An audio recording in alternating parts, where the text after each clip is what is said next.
앞에서 말씀드린 북극 항로 왜 중요하냐? 여러분, 기존의 글로벌 해운 핵심은 바로 이거였죠. 중동의 수에즈 운하, 아시아에서 가장 잘 사는 나라 싱가포르 옆에 있는 말라카 해협, 그리고 태평양과 대서양을 잇는 파나마 운하.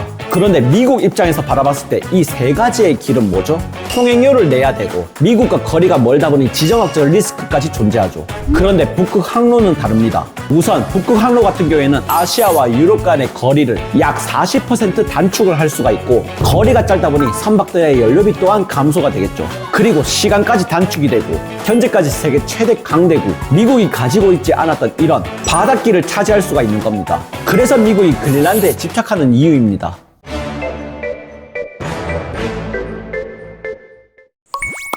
네, 헌터 가족분들 반갑습니다. 우리 시청자분들 최근 뉴스를 보시게 되면 어떤 생각이 듭니까? 그린란드? 트럼프가 또 이상한 소리 하는 거 아닌가 이렇게 생각하실 겁니다. 그런데 여러분, 미국이 그린란드를 보는 이유는 땅이 아니라 길을 보는 겁니다. 그 길의 이름이 바로 북극 항로죠. 지난 영상 보신 분들은 다들 아실 겁니다. 물론 그린란드에는 수많은 양의 히토류가 묻혀 있는데 이 히토류보다 더더욱 값진 것이 바로 북극 항로입니다. 그린란드 히토류와 관련된 종목 제가 헌터방에서 말씀드렸죠. 바로 크리티컬 메탈스. 트럼프 대통령이 그린란드 주민 57,000명에게 1인당 최대 10만 달러를 지급한다고 한 뒤부터 이 크리티컬 메탈스의 주가는 2주간 무려 110%분의 상승분이 나와주었습니다. 이런 정보들 계속해서 헌터방에 업로드를 해드리고 있으니 고정되어 있는 아래 링크 클릭하셔서 꼭 한 번씩 봐주시면 너무나 더 좋을 것 같고, 앞에서 말씀드린 북극 항로 왜 중요하냐? 여러분, 기존의 글로벌 해운 핵심은 바로 이거였죠. 중동의 수에즈 운하, 아시아에서 가장 잘 사는 나라 싱가포르 옆에 있는 말라카 해협, 그리고 태평양과 대서양을 잇는 파나마 운하. 그런데 미국 입장에서 바라봤을 때 이 세 가지의 길은 뭐죠? 통행료를 내야 되고 미국과 거리가 멀다 보니 지정학적 리스크까지 존재하죠.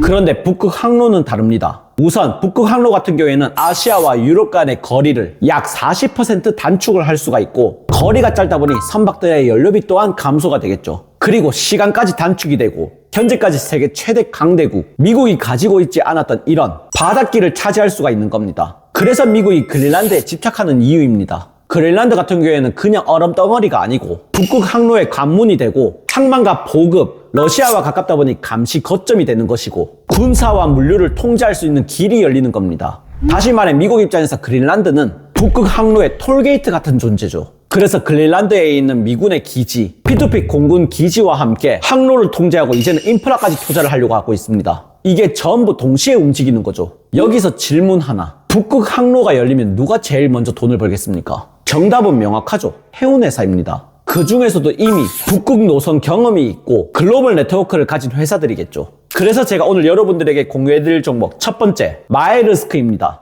마에르스크 같은 경우에는 세계 최대 해운 회사 중 하나인데 현재 그린란드의 소유권을 가지고 있는 덴마크 회사입니다. 그린란드와 정치적, 지리적으로 연결이 되는 것이고 이미 북극 시험 운항을 많이 경험을 하고 있죠. 특히나 글로벌 항만 네트워크는 물론이고 배당률 또한 1년에 약 7%에서 8%까지 나오고 있습니다. 두 번째로는 바로 짐 같은 경우에는 이스라엘 국적의 해운사인데 현재 미국 뉴욕 증권거래소에 상장이 되어 있는 회사입니다. 이스라엘 바로 옆에 있는 이 수에즈 운하, 특히나 북극 항로가 열리게 되면 이스라엘 바로 옆에 있는 이 수에즈 운하의 의존도가 감소가 되는 것이고, 북극 항로를 통해 바로 아시아로 무역을 할 수 있는 회사 중에 하나입니다. 특히나 현재 미국이 이 그린란드를 차지하게 된다면 미국의 자본주를 가지고 있는 이 유태인들이 열심히 로비를 하고 있는 이 이스라엘, 그래서 제가 이 이스라엘이 보유하고 있는 해운사를 여러분들에게 공유를 해드린 겁니다. 특히나 짐 같은 경우에는 배당률이 연간 18%에 달하다 보니 기대 수익률 또한 조금은 있을 것이라고 저는 생각을 하고 있습니다. 그래서 제가 여러분들에게 영상과 헌터방에서 말씀을 드렸죠. 미국이 그린란드 주민들에게 약 10만 달러를 지원한다는 그 기대감 하나만으로 그린란드의 은행, 그레란스 방켄의 주가가 무려 2주 만에 45%나 상승분이 나와주었고, 그린란드 속에 있는 이 히토류와 연관이 되어 있는 크리티컬 메탈스 또한 상승분이 나와주었죠.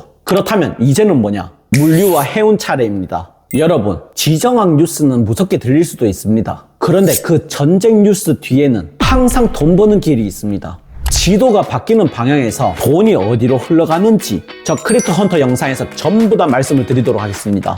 오늘 영상의 정보 괜찮으셨다면 구독과 좋아요 한 번씩만 눌러주시기 바라고, 2026년 우리 시청자분들을 위해 조그마한 선물 또한 준비를 했습니다. 엄청 비싼 건 아니지만 소량의 상품권과 커피 쿠폰 또한 준비했으니 우리 시청자분들 또한 전부 다 받아가셨으면 좋겠습니다. 그럼 오늘도 부족한 헌터 영상 끝까지 시청해주신 우리 시청자분들께 너무나도 감사를 드리고, 저는 다음 영상에서 더 좋은 정보와 함께 우리 시청자분들을 찾아뵙도록 하겠습니다. 영상 시청해주셔서 감사드립니다.